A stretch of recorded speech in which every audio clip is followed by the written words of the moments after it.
Bismillahirrahmanirrahim. Assalamualaikum warahmatullahi wabarakatuh. Pada pertemuan kali ini adalah mengenai kita akan membahas mengenai keramik. Setelah kemarin kita materi yang terkait dengan polimer, dan sekarang adalah terkait dengan keramik. Oke.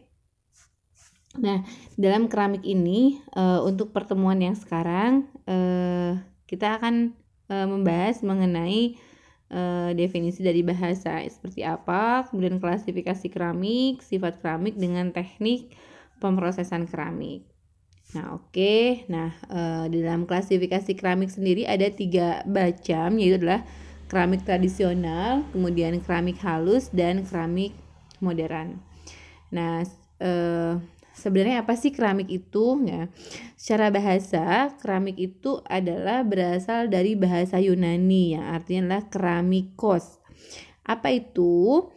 Keramikos itu adalah suatu bentuk dari tanah liat yang telah mengalami proses pembakaran. Jadi, keramik itu secara bahasa artinya adalah suatu bentuk dari tanah liat yang telah mengalami proses pembakaran. Nah, keramik modern sendiri itu terdiri dari definisi dan fungsi keramik modern. Nah, definisi ketika dilihat dari unsur yang membentuknya. Sebenarnya keramik itu terbuat dari apa? Nah, keramik itu merupakan bahan yang bukan dari organik atau anorganik, yang merupakan paduan dari unsur logam dan non-logam. Jadi ini merupakan campuran dari logam dengan non-logam, di mana ketika unsur pembentuknya itu tidak ditentukan seberapa banyak logam dengan non-logamnya, berapa persentasenya, tetapi memang bisa jadi lebih dari satu unsurnya logam atau lebih dari satu unsurnya logam atau sebaliknya. Jadi keramik ini merupakan campuran dari logam dan non-logam. Oke, klasifikasi keramik yaitulah keramik tradisional. Keramik yang dibuat dengan menggunakan bahan alam, contohnya seperti kuarsa, kaolin, dan lain-lain. Yang termasuk keramik ini adalah barang pecah belah, kemudian keperluan rumah tangga, dan untuk industri, yaitu refraktori. Kemudian selanjutnya ada keramik halus atau biasa disebut dengan fine ceramics, advanced keramik, atau engineering keramik. Nah, itu adalah keramik yang dibuat dengan menggunakan oksida logam atau logam seperti oksida logam Al2O3, ZrO2, MgO, dan lain-lain. Penggunaannya untuk apa? Yaitu penggunaannya untuk elemen pemanas, semikonduktor, komponen turbin, dan pada bidang medis.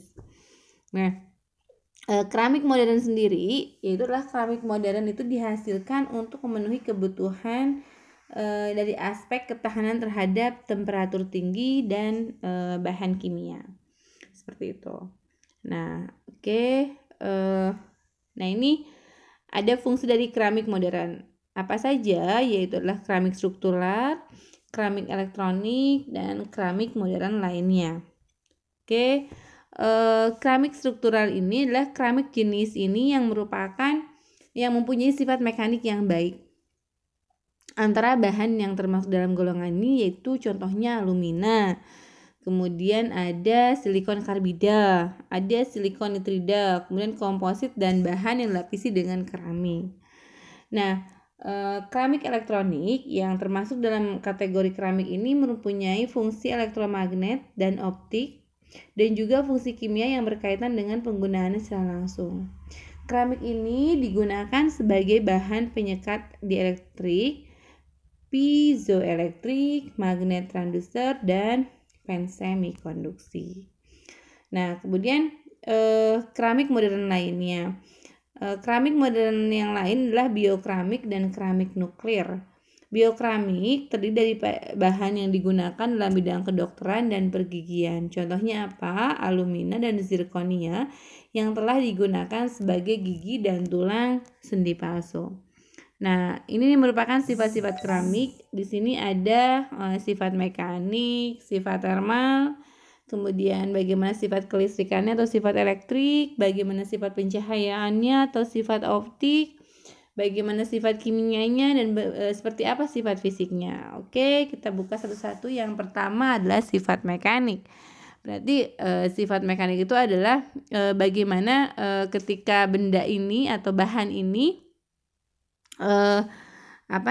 diperlakukan dengan gerakan. Itulah sifat mekanik. Nah, keramik merupakan material yang kuat, keras, dan juga tahan korosi. Nah, di sini ada tahan korosi. Itu berarti bisa menjadi sebuah kelebihan ya, tahan korosi. Nah, selain itu keramik memiliki kerapatan yang rendah dan juga titik lelehnya yang tinggi. Nah, tetapi keramik sendiri kerapuhannya itu cukup tinggi gitu. Jadi kecenderungan untuk tiba-tiba patah dengan deformasi plastik yang sedikit seperti itu.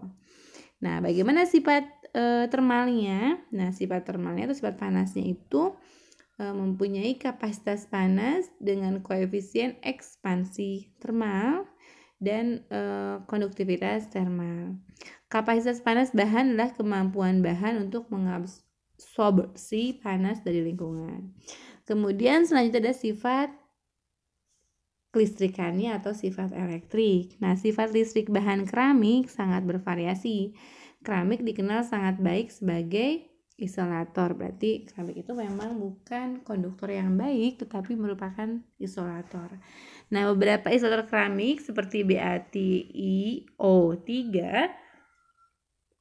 dapat dipolarisasi dan digunakan sebagai kapasitor seperti itu. Nah, kemudian selanjutnya ada sifat optik atau sifat pencahayaannya. Jadi bagaimana ketika cahaya mengenai suatu objek atau satu keramik ini dan diabsorpsi atau dipantulkan gitu. Jadi bahannya bervariasi dalam kemampuan untuk mentransmisikan cahaya gitu. Artinya bisa dikatakan sebagai transparan, translucent, atau bisa juga opak gitu. Jadi bagaimana sifat optiknya adalah seperti itu. Kemudian selanjutnya ada sifat kimia.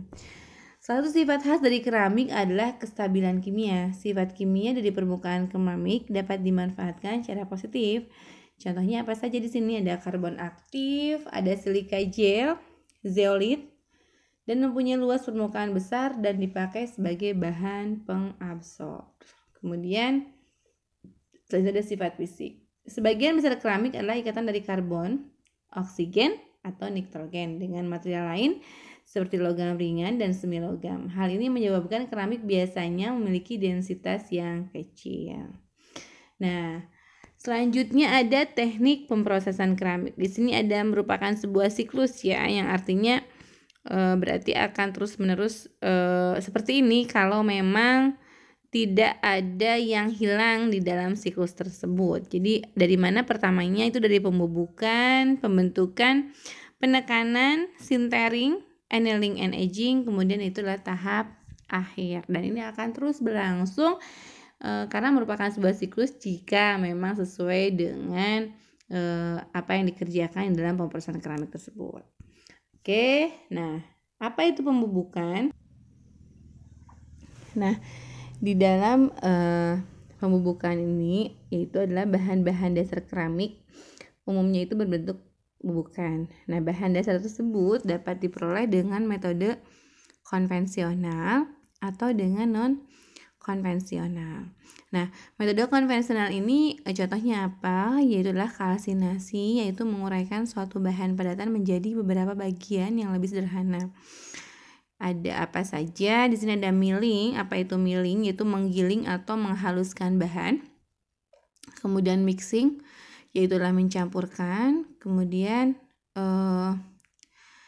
yaitu tadi ada bagaimana menguraikan suatu bahan padatan menjadi beberapa bagian yang lebih sederhana.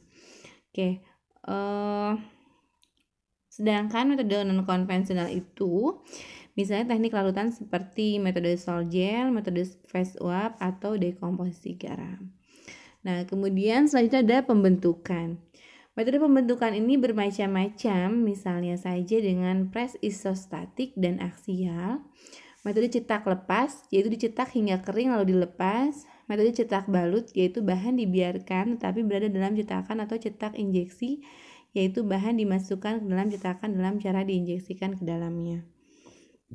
Kemudian selanjutnya adalah penekanan. Nah, penekanan ini disebut juga kompaksi untuk membentuk serbuk keramik menjadi suatu bentuk padatan berupa pelet mentah, yang dimana serbuk yang telah menjadi bentuk padat tetapi belum disinter. Apa itu disinter?